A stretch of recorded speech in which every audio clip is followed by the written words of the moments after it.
पूरी तरीके से जो गांव था वो पूरा शहर में कन्वर्ट हो गया। दोस्तों ऐसे हम ही थे गांव में, पहले बीएससी कर रहे थे और वहां पे क्या हुआ, हमको मौका मिला बीटेक करने का। तो मैंने वहां पे फिर क्या डिसीजन लिया बीटेक करने का, और बीटेक करने के बाद में मैंने 2 साल जॉब किया। और बीटेक इसलिए किया क्योंकि 2 ही प्रोफेशन में मुझे बताया गया था पैसा ज्यादा है, या तो आप डॉक्टर बन जाए या तो आप इंजीनियर बन जाए, 2 ही प्रोफेशन में पैसा ज्यादा था। तो मैंने क्या किया, इंजीनियरिंग चुना। और 2 साल नौकरी करने के बाद जब हमारे ग्रेट मेंटोर माननीय श्री गंगाराम सर जी ने, जिन्होंने उन्हें प्लान बताया हमको कि इस प्लान के माध्यम से आप 60 साल का पैसा 5 साल में भी बनाया जा सकता है। मैंने पूछा कैसे, क्योंकि हम सभी हैं, इंसान है, चाहत रखते हैं जानने की, सीखने की चाहत रखते हैं। उन्होंने हमको बताया कि 60 साल का पैसा 5 साल में बनाया जा सकता है।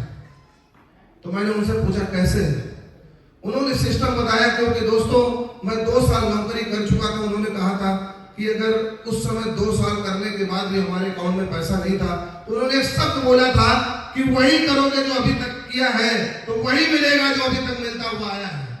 मुझे क्लियर हो गया था कि अगर वही करोगे जो अभी तक करते आए हो तो वही मिलेगा जो अभी तक आया है। और आज तक मेरे पास में पैसा नहीं था।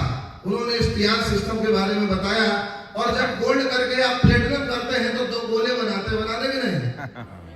तो मुझे कुछ भी नहीं समझ में आया था कि मैं 30 दिन काम करता हूं और मेरे अकाउंट में इतना पैसा आता है, और मुझे 2 गोले बनाने अगर आ गए तो मैं बहुत पैसा कमाऊंगा।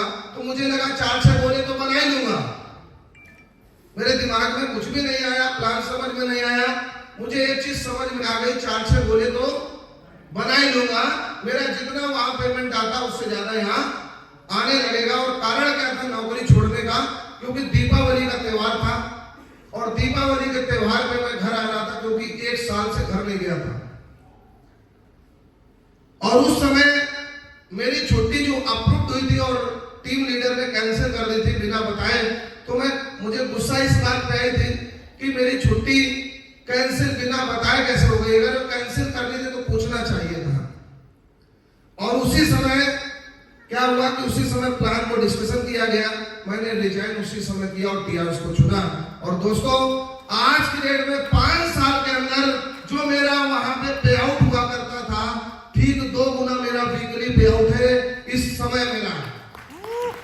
ठीक 2 गुना जिस इनकम को मैं करना चाहता था, इस मंथ से 5 लाख का पे आउट क्रॉस कर चुका हूं मैं। ये पावर है टियास की। और ये चुना एक डिसीजन आपकी जिंदगी को बदल सकता है, मगर करना क्या पड़ेगा। मैं दोस्तों आपसे सभी से कहना चाहूंगा, बहुत सारे लोग आए, बहुत सारे लोग चले गए और बहुत सारे लोग रुके हुए हैं। वो कहते हैं जब तपस्या, ऋषि मुनि जब तपस्या करते थे ना, तो रूह से वो कहते थे उनके शरीर से रूह तक गायब हो जाती थी, मगर वो रुकते नहीं थे जब तक तपस्या को वो करते करते अपना जो उनको चाहिए था वो पा नहीं लेते थे। तब तक वो तपस्या में विलीन रहते थे। चींटियां उनके मांस को खा जाती थी, तब तक वो विलीन रहते थे। हड्डियां गल जाती थी, तब तक वो विलीन रहते थे। क्या आप लोग आज के लिए तैयार हैं ऐसे विलीन होने के लिए? 100% गारंटी देता हूं 2 साल के अंदर गोल्ड लाइन सब बनने वाले हो। क्या आप लोग तैयार हैं ऐसे विलीन होने के लिए, विलीन करने के लिए? क्या तैयार हैं आप लोग? अगर ऐसे तैयार हैं तो 100% 2 साल के अंदर गोल्ड लाइन बनने वाले हैं आप सभी। मगर वो शिद्दत, वो पागलपन, वो बिलीफ सिस्टम आपका बहुत मजबूत होना चाहिए। अगर वो बिलीफ सिस्टम आपका मजबूत है, 100% आज का ज्वाइन किया हुआ व्यक्ति भी 2 साल के अंदर गोल्ड लाइन जा सकता है, अगर आपका विश्वास आपके साथ में। मगर विश्वास आपको खुद बनाना पड़ेगा। अगर इतने लीडर यहाँ पे कामयाब हैं तो सिर्फ ये आपको बता रहे हैं कि अगर एक बन सकता है मिस्टर पांडे जी, तो आप भी बन सकते हैं मिस्टर पांडे जी। यस या नो? और जितने भी रिकॉर्ड पहले बनते हैं, जब कोई नया बंदा आता है तो उसे कम समय में ही ब्रेक किया जाता है। और आप सभी के पास ये मौका है। तो आते हैं 10 कदम पे कि हम लोग सफलता के वो कौन से ऐसे 10 कदम है जिसको हम लोग फॉलो करें, रोज फॉलो करें, तो हम कैसे 2 साल के अंदर गोल्ड लाइन बने और 5 साल के अंदर डायरेक्टर बने। क्या आप लोग तैयार हैं? सुबह पांडे सर ने कहा था, बात कही थी कि जब हम बाथरूम जाएंगे, जब हम खाना खाएंगे तो आप सभी खाना। मगर बहुत सारे लोग क्या था, जब मैंने इस बिजनेस की शुरुआत किया था मेरे साथ भी होता था, नो डाउट मेरे साथ भी होता था, क्योंकि कभी पता ही नहीं चलता था कितना खाना है कितना नहीं खाना है। कुछ लोग